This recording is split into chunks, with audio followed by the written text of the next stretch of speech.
नमस्कार, मैं स्वीटी और आप देख रहे हैं द एसटी न्यूज। राष्ट्रीय लोक समता पार्टी के अध्यक्ष उपेंद्र कुशवाहा ने विपक्षी दलों की बैठक को लेकर जोरदार हमला किया है। उन्होंने कहा कि बैठक में कुछ भी नहीं हुआ है, सिर्फ कांग्रेस के वरिष्ठ नेता राहुल गांधी के दाढ़ी और शादी की बात की गई है। वहीं अगली बैठक अब शिमला में होगी। तो क्या कुछ कह रहे हैं उपेंद्र कुशवाहा, जरा गौर से सुनिएगा।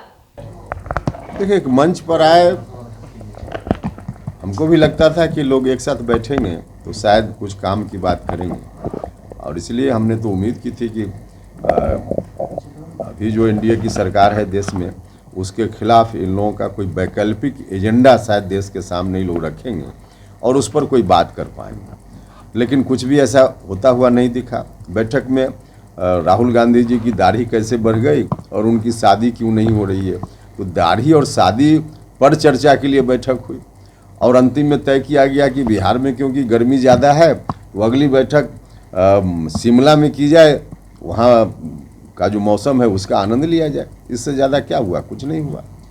देखिए, हम किसी बयान के बारे में हमको जानकारी नहीं है, वो अलग विषय है, लेकिन जेडीयू के अंदर हमने बार बार कहा है कि सिर फुटबॉल की स्थिति आगे आने वाले दिनों में और दिखेगी। वहाँ कोई भी एक दो अपवाद को छोड़ दीजिए तो जो भी बड़े नेता हों या नीचे के कार्यकर्ता, कोई जेडीयू के साथ नहीं रहने वाला है।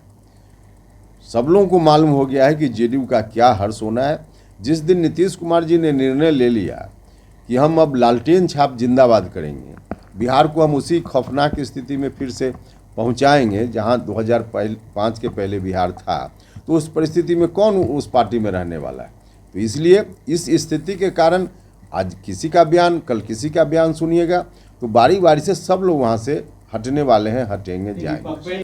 विपक्षी एकता की कवायद तो दिखाने के लिए है। नीतीश जी को भी मालूम है, महागठबंधन के लोगों को मालूम है कि सबसे अधिक दुर्गति अगर देश भर में कहीं महागठबंधन की होगी आगामी चुनाव में तो बिहार में होगी। सबसे अधिक दुर्गति यह मालूम है सब लोगों को। इसलिए वो कवायद कुछ भी लोग दिखाने के लिए करें, बिहार में तो यही हर्ष होना है।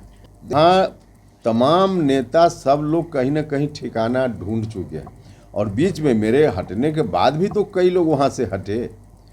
तो आप देखते जाइए ना, यह सिलसिला रुकने वाला नहीं है और अंततः जेडीयू में कुछ नहीं बचने वाला है। सिर्फ औपचारिकता बाकी रह गई है, कौन कब हटेंगे, लेकिन सभी हटेंगे। कहा जा रहा है कि आपके संपर्क में जेडीयू के कई विधायक और सांसद हैं और बीजेपी के संपर्क में। हाँ, निश्चित रूप से। देखिए, हमने कहा कि लगभग सभी लोग कहीं ना कहीं अपना ठिकाना ढूंढ चुके हैं। कुछ लोग मेरे संपर्क में भी हैं, यह बात बिल्कुल सच है। भारतीय जनता पार्टी के संपर्क में भी कुछ लोग हैं, कुछ लोग और कहीं संपर्क में होंगे। मतलब कुल मिला जुलाकर जेडीयू में उन लोगों का भविष्य बिल्कुल डार्क दिख रहा है उनको। इसलिए वहाँ कौन रहेगा? तो कोई नहीं वहाँ रहने वाला है। तो कहीं ना कहीं संपर्क तो लोगों का है ही।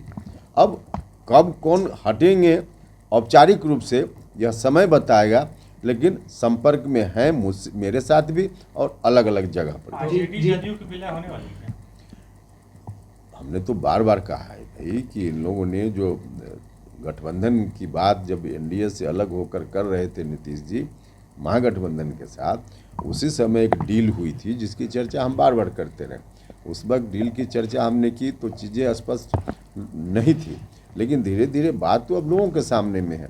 आरजेडी और जेडीयू का विलय होना है, यह बात बिल्कुल तय है।